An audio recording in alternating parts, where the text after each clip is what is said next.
Bismillahirrahmanirrahim. Assalamualaikum warahmatullahi wabarakatuh.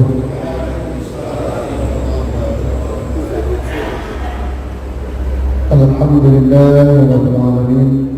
Nahmaduhu wa nasta'inuhu wa nastaghfiruh. Wa na'udzu billahi min shururi anfusina wa sayyiati a'malina. Man yahdihillahu fala mudilla lahu wa man yudlil fala hadiya lahu. Asyhadu an la ilaha illallah wa asyhadu anna Muhammadar Rasulullah.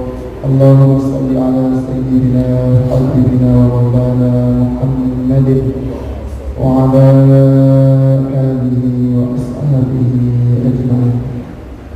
Bismillahirrahmanirrahim.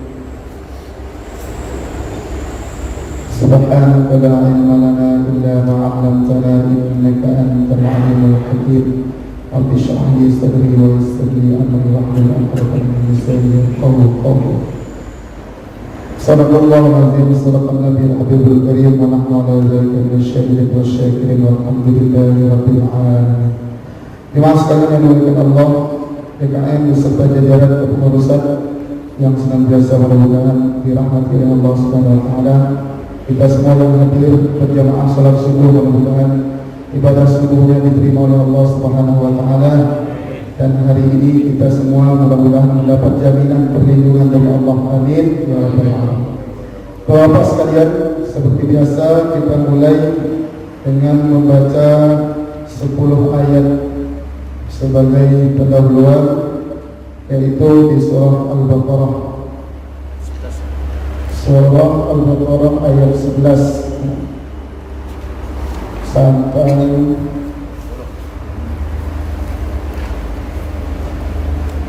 20.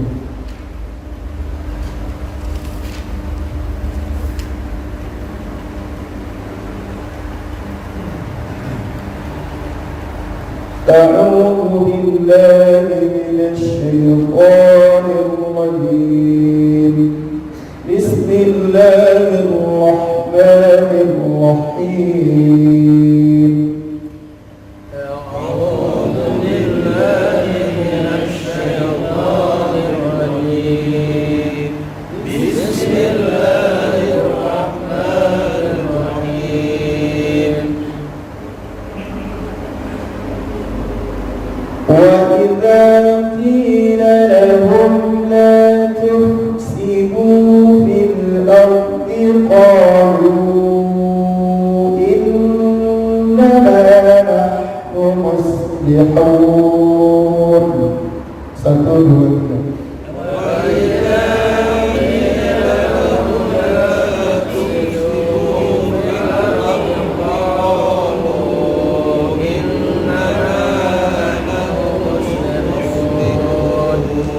Kalau nggak kuat, nafasnya berhenti di qalu. Ala innahum humul mufsidun walakin la yash'urun.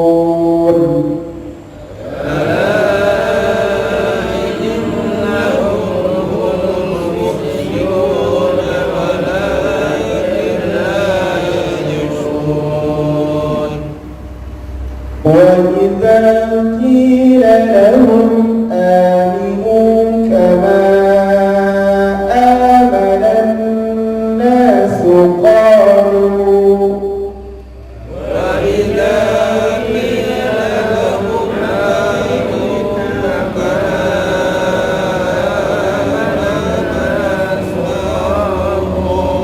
setiap lam yang tasdid atau mim tasdid wajib dengung. Kama amanan nasu qalu. Kama amanan nasu qalu. Qalu anu'minu kama amana as-sufaha.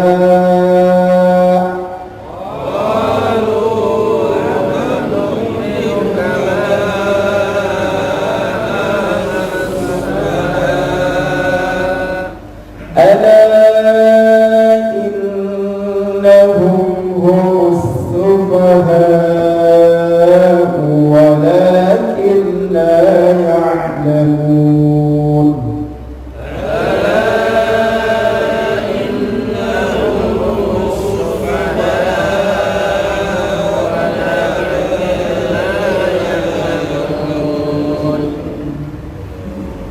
وإذا لقوا الذين آمنوا قالوا آمنا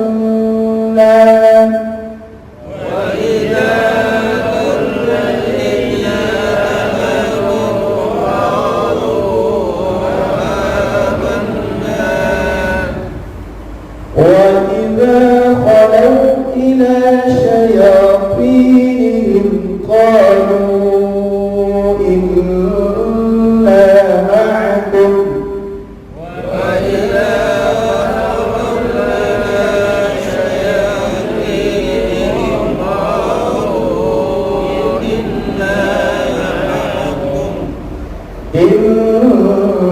إنما نحن مستهزئون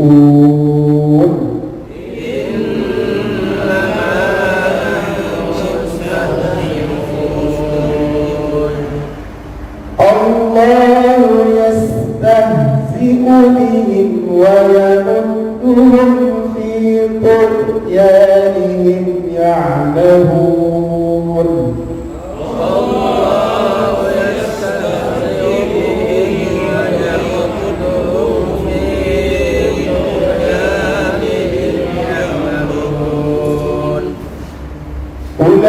أولئك الذين اشتروا الضلالة بالهدى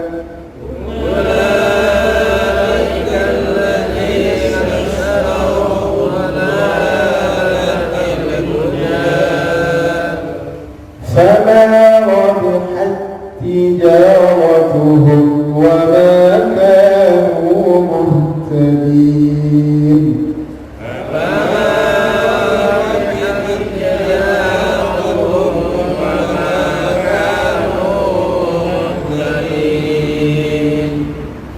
مثلهم كمثل الذي استوقد نارا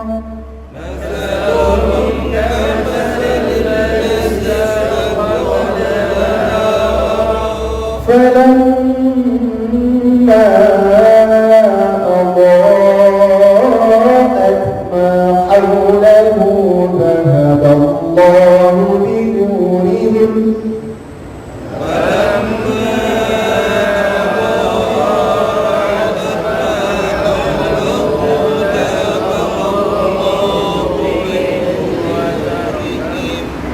وتركهم في ظلمات لا يبصرون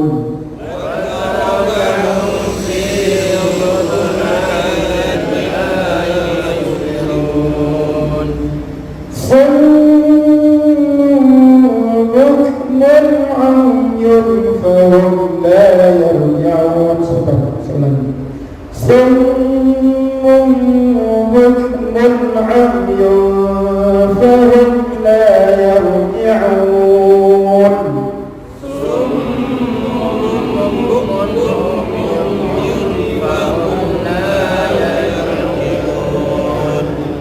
أو كصيد من السماء فيه ظلمات ورعد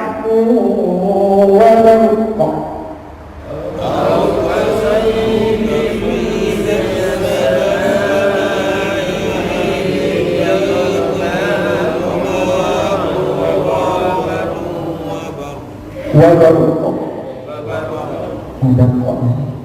يجعلون أصابعهم في آذانهم من الصواعق حذر الموت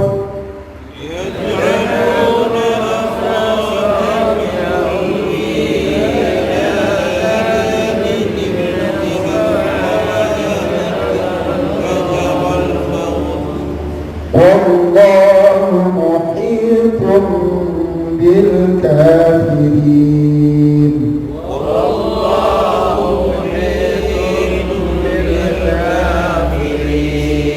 Satu lagi. Yakadul barqu yafqahu absarahum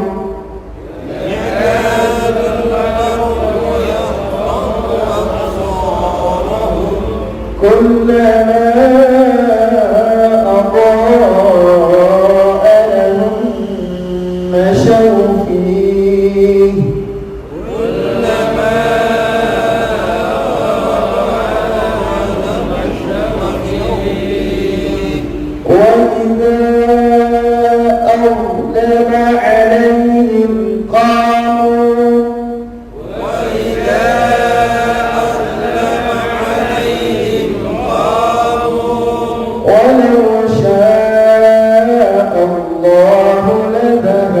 بسمعهم وأبصارهم ولو شاء الله لذهب بسمعهم وأبصارهم إن الله على كل شيء قدير.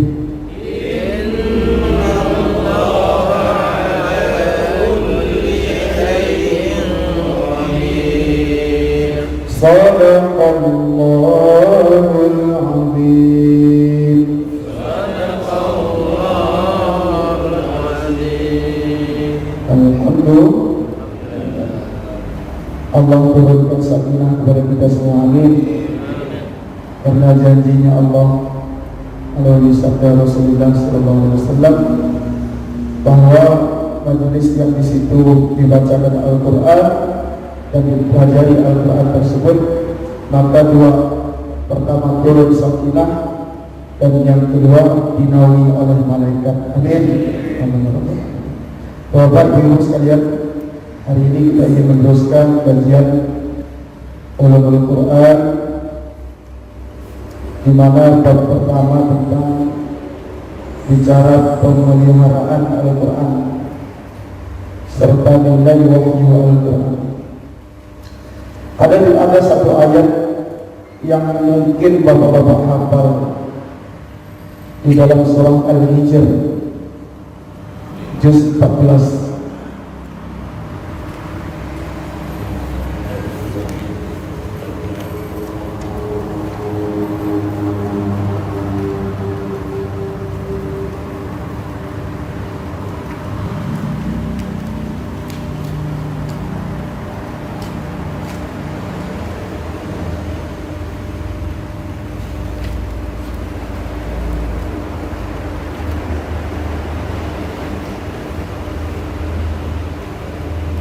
Ayat 9. Bismillahirrahmanirrahim. Inna nahnu nazzalna dzikra wa inna lahu lahafizun. Allah Subhanahu wa taala berfirman, sesungguhnya kami yang menurunkan Al-Quran dan kami benar-benar bertanggung jawab memelihara Al-Quran tersebut. Bapak sekalian, Allah menyebutkan dengan menggunakan dhamir nahnu sebagai pembicara pertama, bahwa itu bermakna Allah Subhanahu wa taala menghargai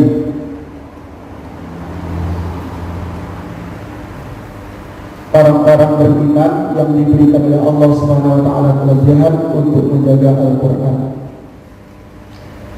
Padahal sebenarnya tanpa orang beriman yang menghafal Quran, Quran itu pun bisa dijaga oleh Allah, karena Allah sebagai pemelihara. Allah itu yang memuliakan, Allah itu yang meninggikan, Allah itu yang memelihara. Tapi kemudian Quran ini agar syiarnya masyhur, terkenal, maka Allah melibatkan malaikat-malaikatnya Allah melibatkan orang-orang beriman yang hafal Quran. Makanya kita saling mendoakan Bapak-bapak sekalian, kita yang membaca Quran, kita cinta Quran, mudah-mudahan di yaumil akhir nanti dibangkitkan bersama orang-orang ahli Al-Quran. Amin. Amin ya rabbal alamin. Bapak-bapak sekalian, Quran itu adalah satu kitab yang paling berbeda dibandingkan kitab terdahulu. Kitab dahulu itu, kitab Injil itu wahyu kan Pak? Kitab Taurat, Injil sama Zabur itu wahyu atau bukan? Wahyu. Tapi wahyu itu bisa dirubah. Wahyu sebelum Al-Quran itu bisa dirusak. Kenapa bisa dirusak? Dirusak karena tidak ada tradisi pemeliharaan yang Allah tetapkan di dalam Al-Quran.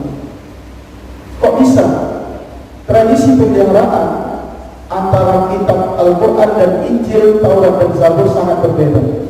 Contoh kecil, Injil itu sekarang kalau mau jujur keasliannya mungkin hanya beberapa persen saja. Kenapa bisa ada perubahan Injil? Karena umatnya lebih percaya kepada penjelasan dari gurunya yang menafsirkan Injil, maka penjelasan gurunya lebih didengar. Sementara gurunya tidak dikenal kejujurannya.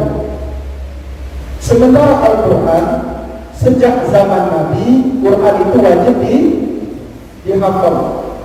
Quran itu wajib dihafal. Injil tidak ada satupun sampai sekarang yang hafal Injil. Ya kan Pak? Susah. Saya punya Injil di rumah. Tapi kalau punya Injil, ngebayangin ngapalnya udah geber duluan.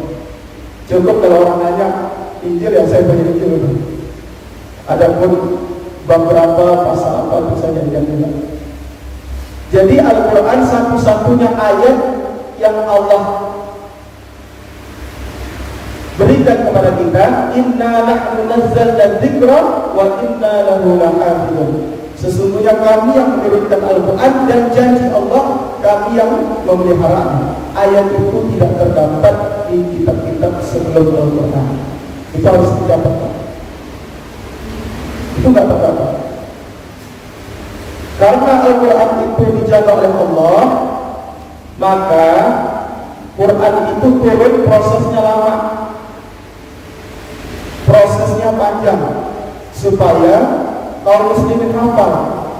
Untuk sampai ke dada sahabat, ke dada Nabi saja itu butuh waktu berapa tahun? 23 tahun. Kita nggak perlu mempermasalahkan tanggal berapa turunnya Quran. Kita sudah masyhur di Indonesia, Quran turun tanggal 17 Ramadan. Terlepas itu adalah pendapat, dan itu bukanlah pendapat yang paling akurat, tapi masalah itu sudah masyhur sehingga tidak perlu dipersoalkan. Nah, Quran turun 17 Ramadan. Tapi kemudian Quran turun, ada turunnya di Mekah, ada turunnya di Madinah, ada turunnya siang, ada turunnya malam, ada turunnya Nabi lagi di rumah, ada turun ketika Nabi sedang berpergian, ada turunnya bersama sahabat, ada turunnya tidak bersama sahabat atau sendiri, ada turunnya di atas kendaraan, ada turunnya ketika Nabi duduk. Itu semuanya Al-Quran luar biasa dan disaksikan oleh sahabat, dan sahabat mencatat itu. Bapak sekalian, Quran itu turun 23 tahun dengan berbagai macam peristiwa yang melatar belakangi turunnya Al-Quran. Jumlah ayatnya yang semua kita hafal berapa Pak? 6.000 yang akuratnya 6.236 ayat. Itu yang akurat. Lalu karena belajar sekolah dasar kita dulu supaya gampang diingat, makanya 6.666 ayat. Padahal 6.666 ayat itu adalah angka yang paling meleset. paling melesetkan. Padahal yang sah, para ulama berpendapat kalau les dari 6.256 ayat itu berbeda pendapat, tidak sampai ke 6.665 ayat. Berapa surat? 114. Berapa ain? Ain itu yang ada, itu ain itu singkatan dari rukuk. Rukuk adanya di ujung bawah ain. Ada 554 rukuk. Jadi ain itu ada 554 ain. Bapak-bapak sekalian, Quran itu saking luar biasanya. Sahabat turun satu ayat, kemudian Nabi sampaikan ke sahabat dan sahabat tulis. Tapi tidak semua sahabat bisa nulis. Dan harus diingat, bangsa Arab bisa berperadaban karena Al-Quran. Kalau tidak, bangsa Arab itu terkenal sebagai ummiyin, bangsa yang tidak bisa baca tulis.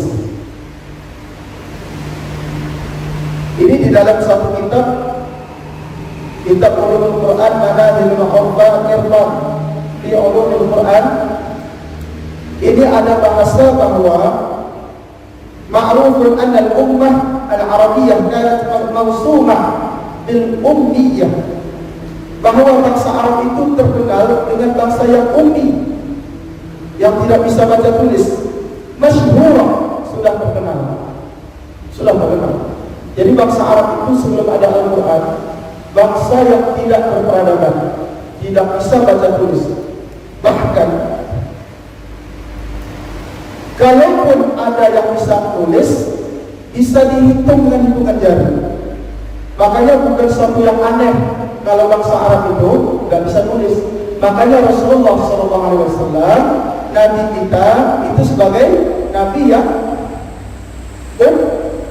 ummi. Disebut ummi karena Nabi tidak bisa baca tulis, sama seperti pada umumnya. Quran datang. Perintah pertama dan ayat pertama sekaligus 5 ayat wahyu pertama, yaitu surah Al-Alaq, di mana ayat pertama berbunyi Iqra.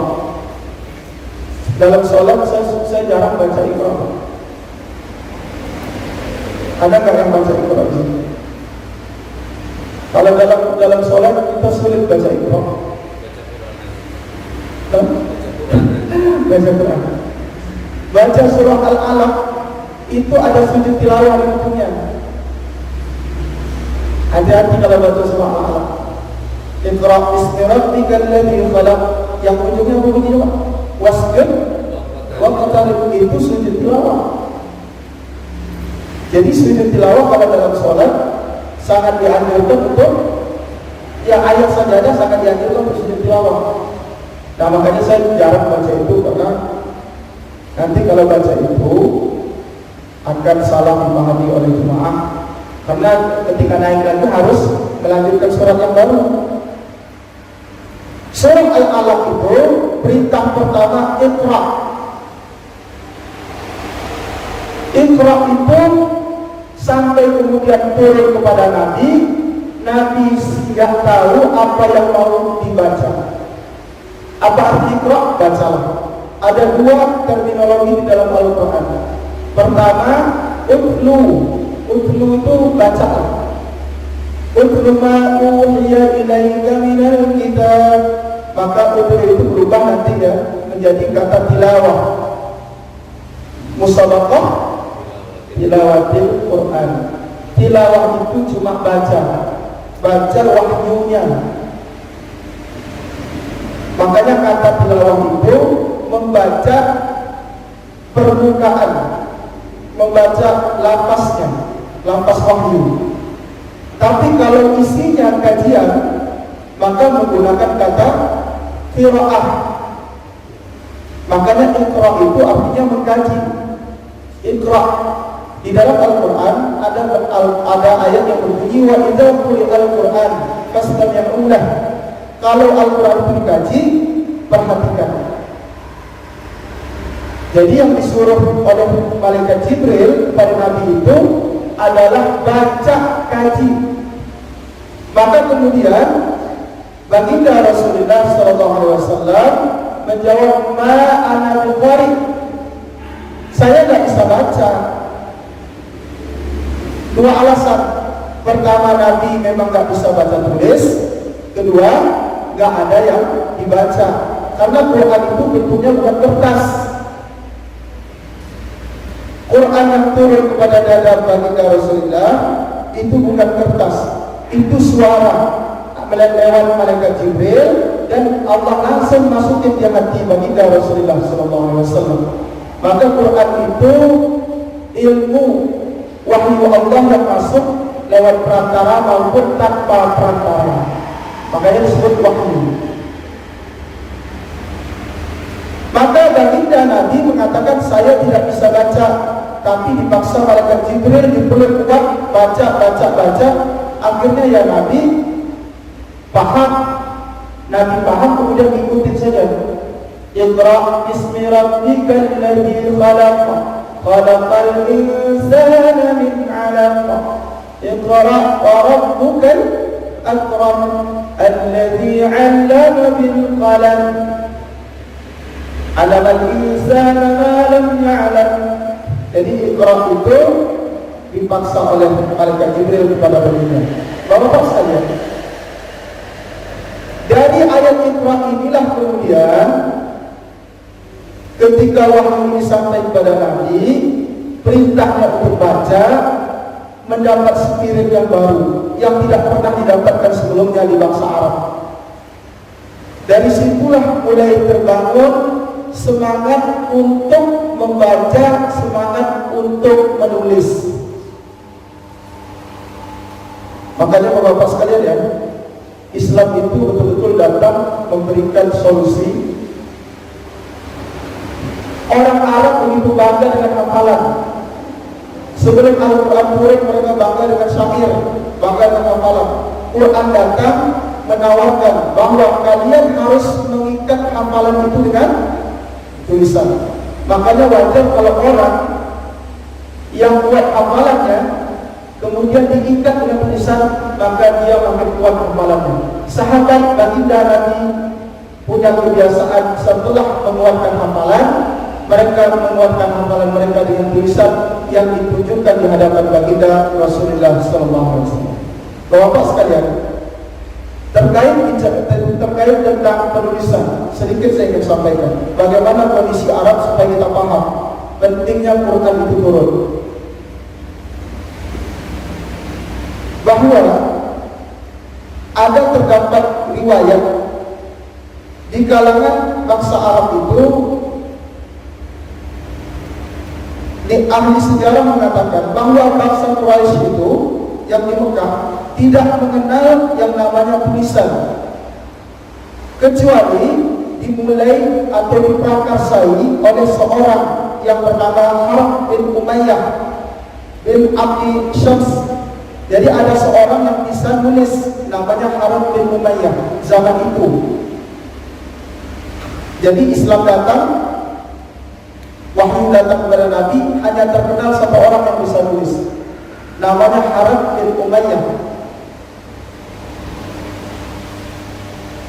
Kemudian dari Harb bin Umayyah ini, dia belajar dari siapa? Belajar tulisnya dari yang bernama Abdullah ibni Jada'an. Ada seorang yang bernama Abdullah bin Jada'an, itu yang dia bisa nulis. Nah, Abdullah bin Jada'an dari siapa? Abdullah bin Jada'an dikatakan di sini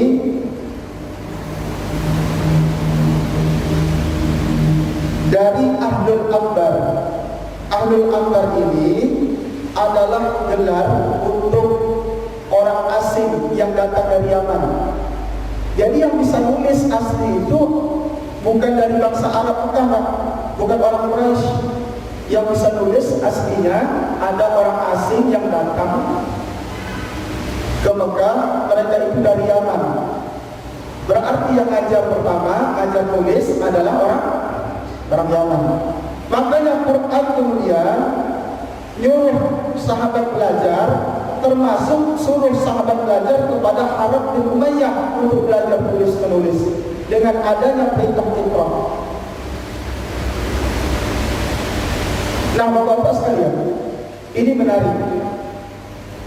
Makanya tulisan di zaman Nabi jangan tanyakan, jangan bandingkan dengan tulisan di zaman kita. Tulisan di zaman kita luar biasa indahnya. Tulisan sahabat di zaman Nabi itu tidak indah sama sekali. Tidak indah sama sekali. Dan bukan pula kesempatan kita untuk mendiskreditkan sahabat, karena itu zaman baru mengenal tulisan. Jadi ulama itu ada dua, Pak. Ada ulama fisudur, ada ulama fisudur.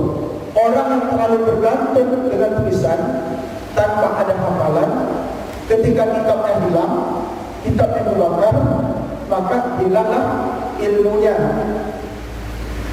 Ada orang yang ilmunya itu ada di dada, kuat di pikiran, tapi kurang diikat dengan tulisan. Suatu saat pasti lupa juga, karena manusia itu punya sifat lupa. Bapak-bapak sekalian, oleh karenanya tulisan sahabat dibandingkan tulisan kita, titik lebih bagus tulisan kita. Itu satu.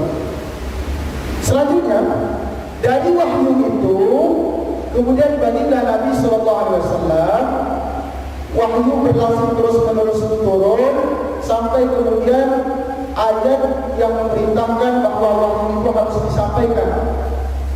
Mulai dari ya ayyuhan mudassir, ada juga ayat fasda' bima tu'mar wa 'arid 'anil musyrikin, disuruh sampaikan. Maka Nabi kemudian berdakwah hanya menyampaikan isi wahyu. Kenapa wahyu Nabi ini bisa diterima oleh orang Arab? Karena Nabi dikenal tidak bisa baca tulis.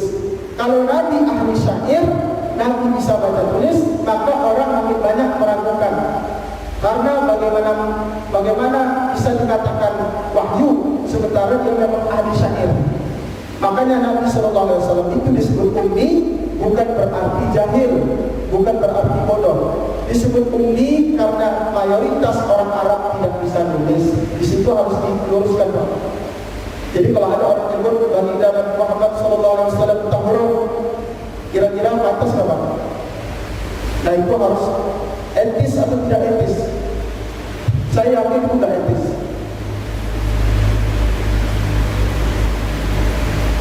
Selanjutnya, bahwa dari Quran yang disampaikan oleh Nabi, isi-isinya itu sahabat pelan-pelan mendekati Nabi, kemudian tertarik dengan wahyu itu, sehingga Nabi kalau sudah kuat Islam yang beliau sampaikan, punya pengikut yang banyak, maka Nabi mulai menyuruh sahabat tulis. Jadi bukan langsung suruh tulis. Jadi bukan ketika datang wahyu itu Nabi suruh tulis, tidak. Penulisan itu baru gencar ketika sahabat pindah ke Madinah. Bapak sekalian, Nabi itu setiap tahun setoran ke malaikat Jibril. Setiap bulan Ramadan itu baginda Nabi setoran Quran di hadapan malaikat Jibril. Jadi enak, Pak, kalau ketemu malaikatnya. Kalau sekarang ada orang mimpi kan, kalau ini ketemu beneran, Pak, ketemu malaikat Jibril. Zaman sekarang ada nggak yang mimpi ketemu malaikat Jibril? Nggak tahu. Tapi kalau di India sana ada Muhammad Qasim. Muhammad Qasim itu ahli mimpi, sampai ketemu Nabi ratusan kali dalam mimpinya, bahkan ketemu malaikat, mimpi tentang Dajjal. Itu terkenal tuh Muhammad Qasim yang digadang-gadang kata Imam Mahdi. Itu bukan Nabi, tapi mimpinya sudah banyak terbukti. Tapi baginda Nabi SAW menerima wahyu bermacam-macam.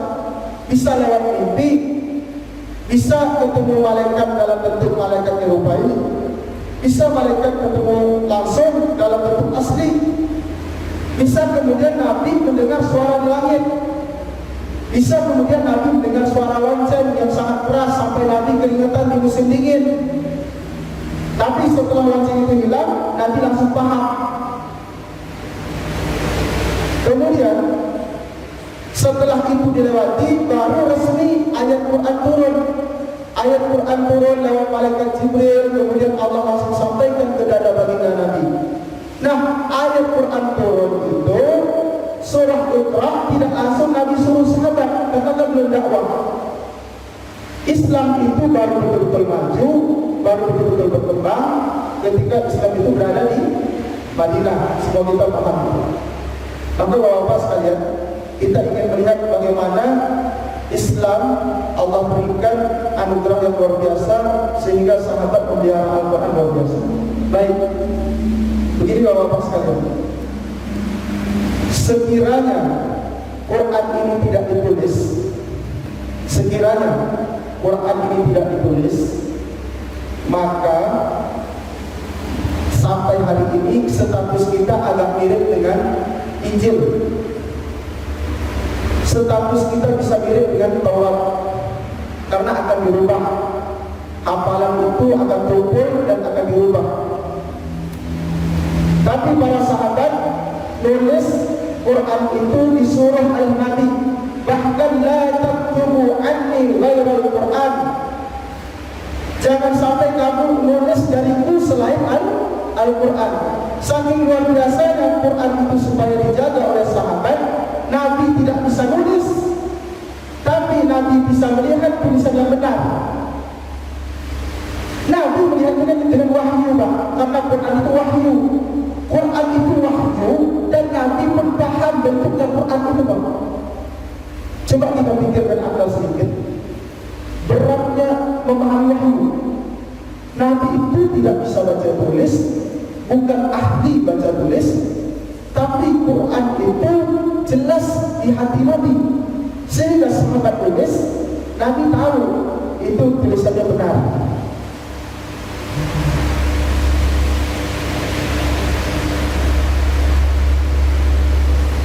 Karena begini, kalau Nabi tidak tahu tulisan itu benar, berbahaya. Bahaya.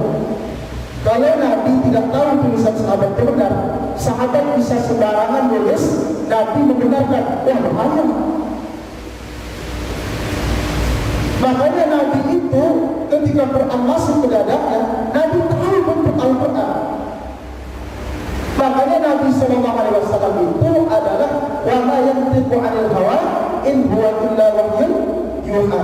Tidak ada yang keluar sedikit pun dari mulutnya baginda kecuali itu adalah wahyu.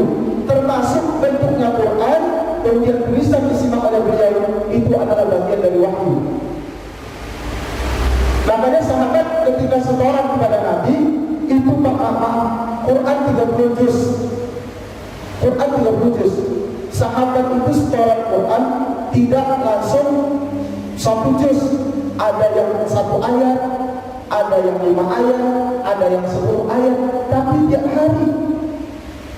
Dan setelah setoran dibaca dengan benar, ditulis di mana? Ditulis di pelepah, ditulis di tulang-tulang, tulis di papan-papan yang di atas unta itu ditulis. Jadi bisa bayangkan 30 juz, tulisannya gede-gede di atas tulang, di atas papan, di atas pelepah, bapak-bapak sekalian. Bisa bayangkan satu kampung di Mekah sampai kemudian Madinah, itu nulisnya di tempat-tempat yang besar, Pak. Itu nyimpan barangnya di mana?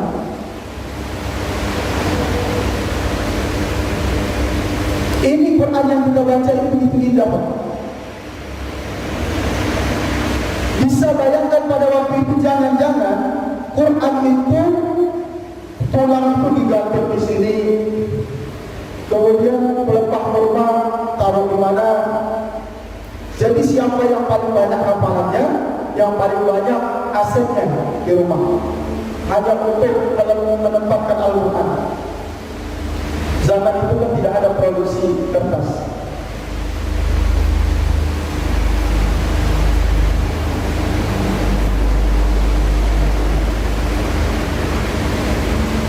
Sehingga zaman Nabi itu, Pak, Qurannya ada yang sahabat ini punya, sahabat ini nggak punya. Ada sahabat ini yang hafal, sahabat ini apanya yang lain.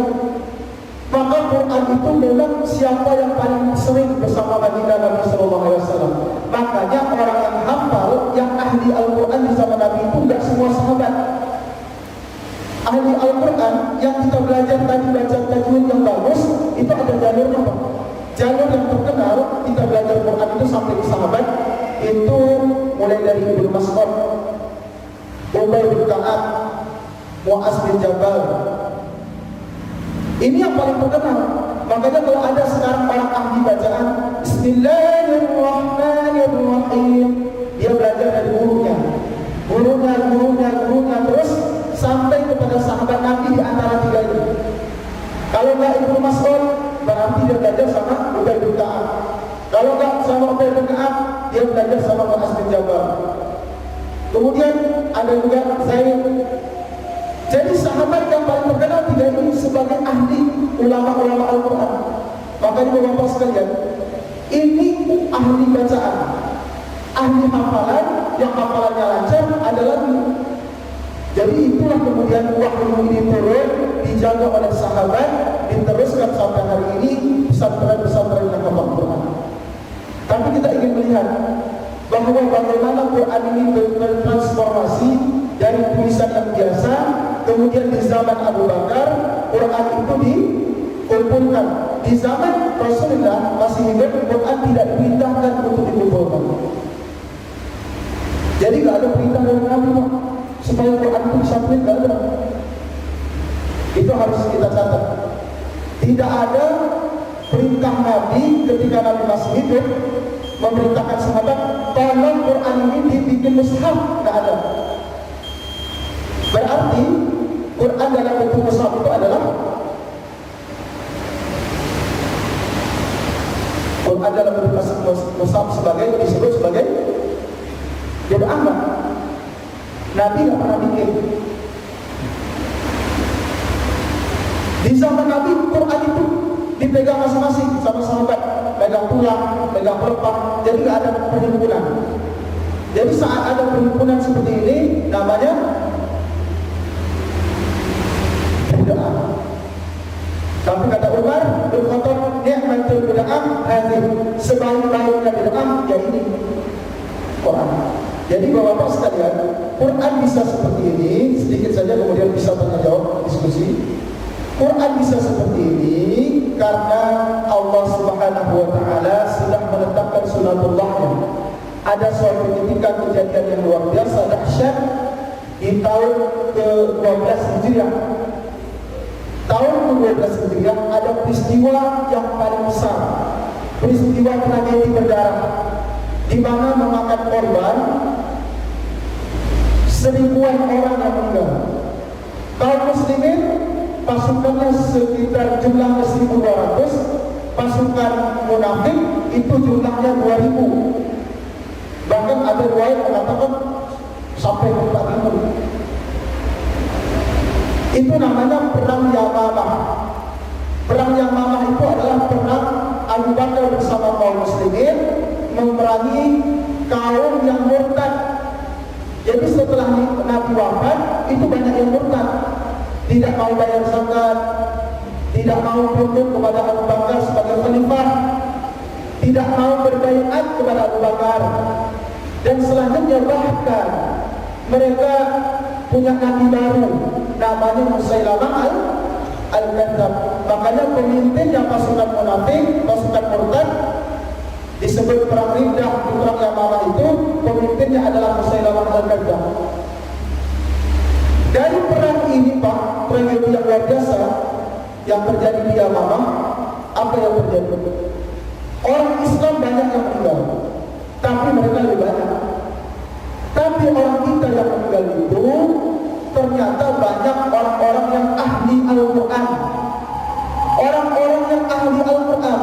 Kalau kemudian mayoritas pendapat mengatakan ada sekitar 70 orang ahli Al-Quran yang meninggal, tapi itu sebenarnya angka paling kecil.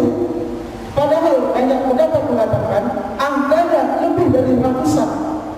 Itu ahli-ahli Al-Quran pada wafat meninggal dunia dalam keadaan syahid sementara Quran belum dihimpun, Quran belum dikumpulkan, Quran belum ditulis. Bisa hari ini kita nggak bisa baca Quran. Maka berlakulah ayat dalam surah Al-Hijr ayat 9, Inna nahnu nazzalna dzikra wa inna lahu lahafidun. Allah menunjukkan bahwa Quran ini dijaga. Maka pada saat itu Abu Bakar As-Siddiq radhiyallahu anhu didesak oleh Umar bin Khattab radhiyallahu anhu agar Quran segera dikumpulkan, agar Quran yang masih ada di dada-dada sahabat yang masih hidup segera dikumpulkan. Kemudian Abu Bakar kaget, sahabat Pak kalau melaksanakan perintah luar biasa terpukul. Mereka walaupun darurat, mereka masih takut. Ini kan tidak pernah dibikin oleh Rasulullah. Nabi tidak pernah bikin seperti ini. Kemudian Abu Bakar sampaikan ke Umar, Nabi tidak pernah, tidak ada perintah Nabi untuk mengumpulkan Quran. Tapi kata Umar, kalau tidak seperti ini akan lebih banyak lagi ahli Quran yang meninggal, kata Umar. Lalu kemudian karena Umar mendesak dan Abu Bakar As-Siddiq radhiyallahu anhu masih ragu, tapi kemudian Allah lapangkan hatinya. Selanjutnya meminta kepada satu orang sahabat yang layak diberikan karangan bunga dalam sejarah, ahli sahabat yang paling pintar menulis, yang paling pintar dan paling detail dalam penulisan, yaitu Zaid bin Thabit sebagai penulis wahyu baginda Nabi SAW. Maka kemudian Abu Bakar bersama Umar datanglah kepada Zaid bin Thabit supaya Quran ini dikumpulkan, ditulis. Apa kata Zaid bin Thabit? Sama dengan jawaban Abu Bakar.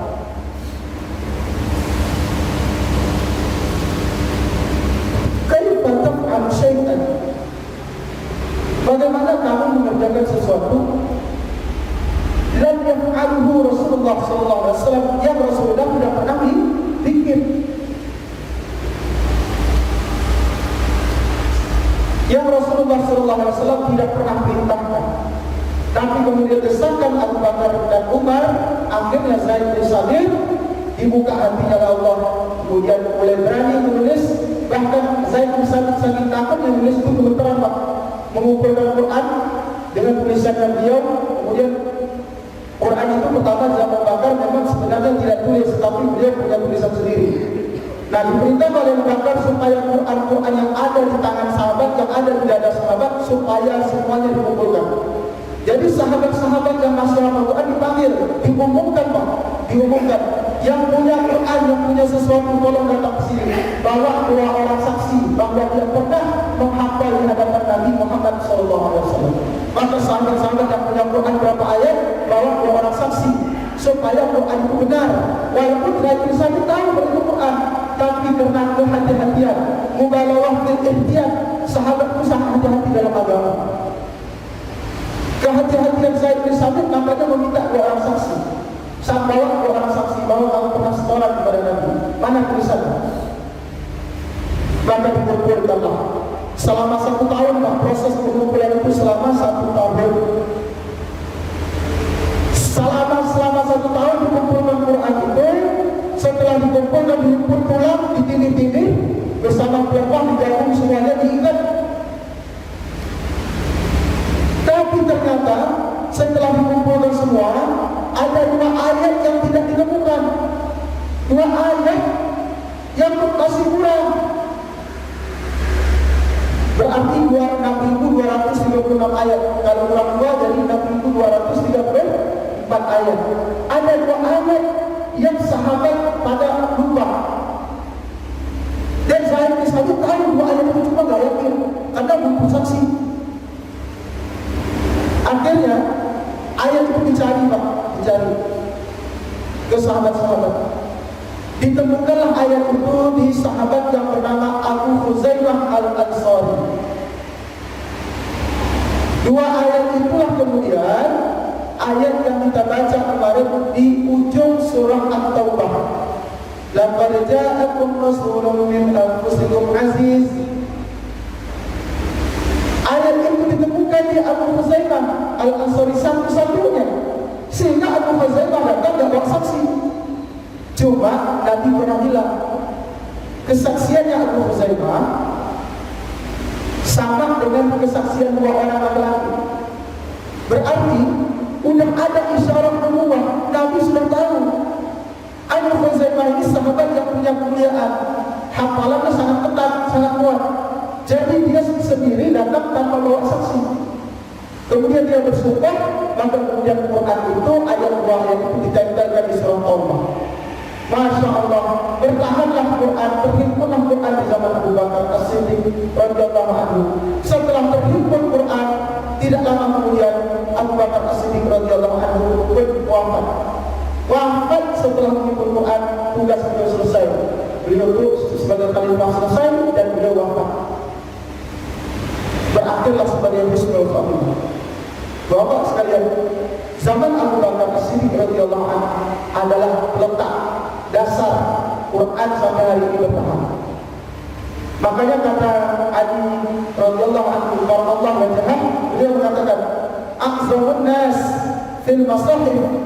Manusia yang paling berjasa, yang paling mulia dan paling banyak pahalanya ajran, Abu Bakar As-Siddiq rahmatullah ala Abu Bakar As-Siddiq. Huwa awwal man jama'a al-kalam. Dialah orang yang pertama, beliau orang yang pertama yang mengumpulkan Al-Quran, mengumpul Al-Quran. Makanya Bapak sekalian, Quran bisa hari ini bertahan. Kita harus ingat tokoh-tokoh Islam, sahabat-sahabat Islam, sahabat-sahabat baginda Nabi Sallallahu Alaihi Wasallam, mulai dari Abu Bakar, Umar, Zaid bin Sabit, beserta sahabat yang lain, ada Sa'ad bin As, ada Abdullah bin Zubair, dan sahabat-sahabat yang lain. Jadi yang paling kita ingat, dari sinilah Quran sampai hari ini kemudian bertahan. Kemudian nanti baru sampai beralih ke Utsman bin Affan.